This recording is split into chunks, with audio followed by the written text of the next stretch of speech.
Welcome back to Global Truth. I'm your host, Dr. Nasir Baig. If you tuned in yesterday expecting standard establishment politics as usual, I hope you're holding on to something sturdy because an absolute political earthquake just ripped through Michigan. The primary results are officially in, and Dr. Abdul El-Sayed, a progressive outsider, a physician, and epidemiologist, has officially won the Democratic nomination for the United States Senate. He pulled off a victory that political operatives in Washington said was virtually impossible. Before we break down the brutal campaign finance numbers, the smears, and what this means for the global political paradigm, let's talk about who Dr. Abdul El-Sayed actually is. Born and raised in Michigan, the son of Egyptian immigrants, Abdul wasn't groomed in a party smoke room. He played college lacrosse at the University of Michigan, earned a Rhodes Scholarship, completed a doctorate in public health at Oxford, and went on to get his MD from Columbia University. He wasn't looking for a career in political office. He was studying how social inequality literally makes people sick. But at just 30 years old, following Detroit's historic bankruptcy, he was appointed health director for the city. He rebuilt the department from the ground up, shutting down polluting incinerators, inspecting school water systems for lead, and giving free eyeglasses to public school students. He entered statewide politics in 2018 with a bold progressive run for governor. He lost that primary to Gretchen Whitmer, but he laid down roots.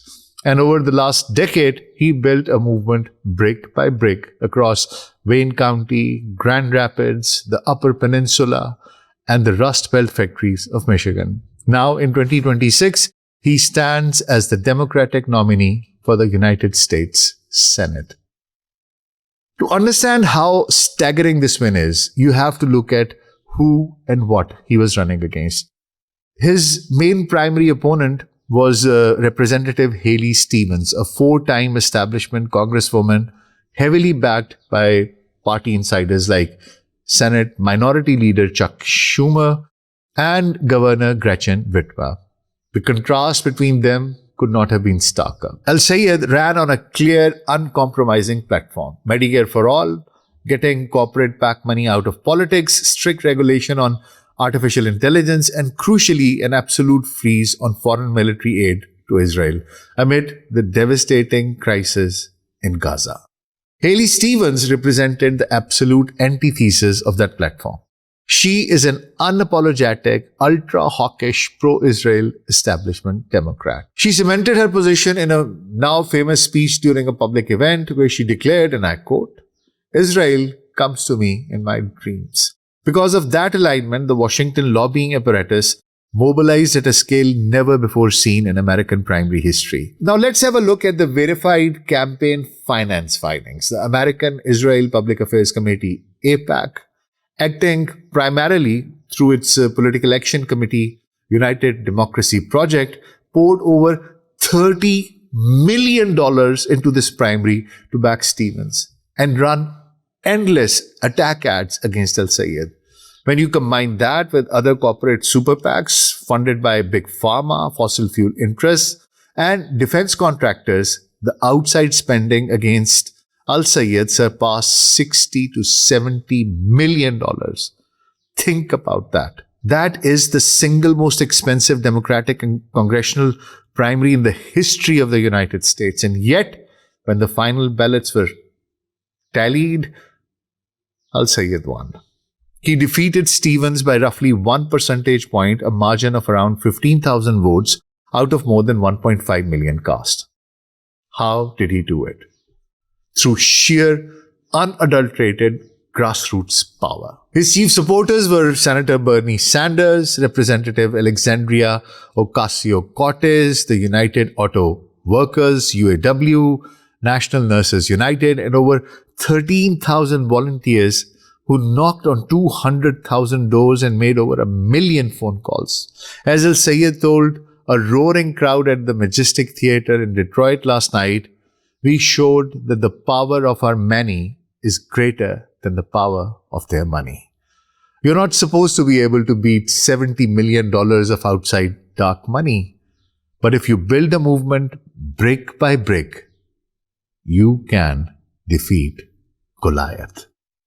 Now, as Al-Sayed pivots to the general elections against Republican nominee and former Congressman Mike Rogers, the opposition's smear machine has dialed itself up to 11. Republicans and conservative commentators are visibly panicking. They do not know how to attack a Rhodes Scholar doctor who refuses corporate cash, so they have defaulted to absurdity and xenophobia. House Speaker Mike Johnson and Republican strategists have taken to calling Al-Sayed a mini Mamdani, a direct reference to Zohran Mamdani, the progressive leader in New York. When asked about the mini Mamdani nickname in an interview, Mamdani laughed it off, joking that Abdul can lift a lot more than me, before calling out the GOP for resorting to cheap, race-baiting labels because they can't attack Al-Sayed's actual public health policies. And the GOP media ecosystem? It's gone full caricature. We are seeing baseless, unhinged rants on right-wing cable news claiming that Al-Sayed, that if he wins a Senate seat, socialist Muslims are going to cancel Christmas in Michigan. Al-Sayed addressed these absurd attacks directly during his press conference today in Detroit. He looked straight into the cameras and addressed Mike Rogers and his allies. They think they want to use my whole name against me. Mike, listen, man. If you can't say the name, it's Abdurrahman. Keep the name out of your mouth, or I'll be happy to give you lessons. He went on to blast Rogers for abandoning Michigan to live in Florida after leaving Congress to cash in as a corporate lobbyist, promising to send him back to his golf course in Florida come November. Let's step back for a moment and appreciate the sheer weight of this moment. If Abdul El-Sayed wins in November, he will become the first Muslim U.S. senator in American history. This comes on the heels of Zohran Mamdani's landmark rise in New York. For decades, Muslim American politicians were treated by both parties as political liabilities, demographics to be sidelined, ignored, or actively smeared during election cycles. For years, the Republican regime and, frankly, a complicit Democratic establishment held a chokehold on American foreign and domestic policy. Islamophobia was normalized as a tool for voter turnout. Arab and Muslim voters were told to sit down, shut up, and accept whatever warmongering or austerity policies were handed to them. The paradigm has officially shattered.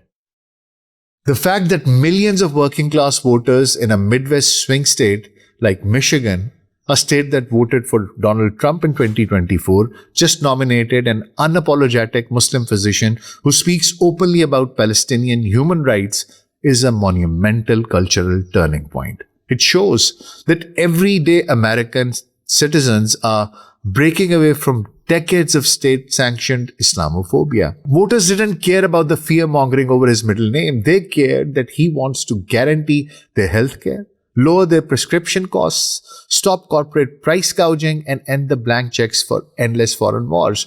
It proves that when a candidate brings a genuinely populist, human-centered economic message, people will look past the identity-based smear campaigns designed to divide them. So, what does this mean for the future of the United States government and the balance of power in Washington? First, Michigan's Senate seat is an absolute must-win for the Democratic Party if they have any hope of taking back the majority in the U.S. Senate. Establishment Democrats argued for months that nominating a progressive like Al-Sayed would hand the seat to Republicans, but the primary results proved the exact opposite.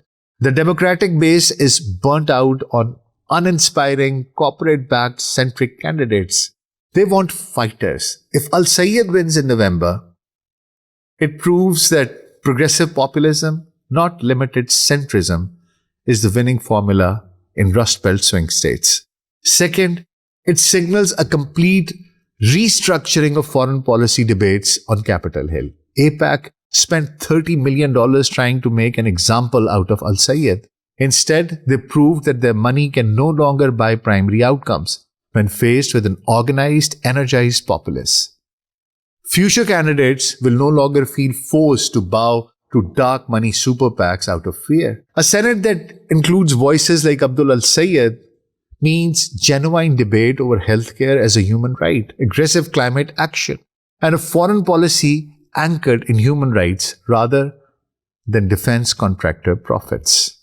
The road to November is going to be dirty, expensive, and intense. Mike Rogers and the GOP machine are going to throw every dollar and every fear-mongering trope they have at Dr. Abdul El-Sayed. But as of today, the political landscape in America looks fundamentally different than it did yesterday. The paradigm has shifted. Before we wrap up, I have to share something that made me laugh out loud this morning. If you were listening to our episode a few months back when Zohran Mamdani took political headlines by storm, you might remember a joke I made. I was reflecting on the wild history of American presidency and how this country has occasionally elevated people from some, let's say, unconventional backgrounds. We had Abraham Lincoln, who before saving the Union was a frontier storekeeper, a rural postmaster, a champion wrestler, a land surveyor, and an underdog country lawyer. We had Ronald Reagan, who went from starring alongside a chimpanzee in a Hollywood movie to running the free world. And of course, we had our first black president, who, as certain cable news pundits never let us forget, happened to have a Muslim father and a middle name that sent conspiracy theorists into a decade-long meltdown. At the end of that episode, I jokingly quipped, "Hey, who knows? At this rate, maybe in a few years, we'll be looking at President Mamdani." Well, fast forward to yesterday. Right after the Abdul El-Sayed pulled off his historic primary victory in Michigan, Vice President J.D. Vance was speaking at an anti-fraud event in Washington, and he was arguing about codifying federal regulations so a future administration wouldn't roll them back. And completely unprompted, he blurted out, and I am quoting him word for word here, "We don't want the next administration, whoever, God forbid, you're going to have President El-Sayed in 3 years.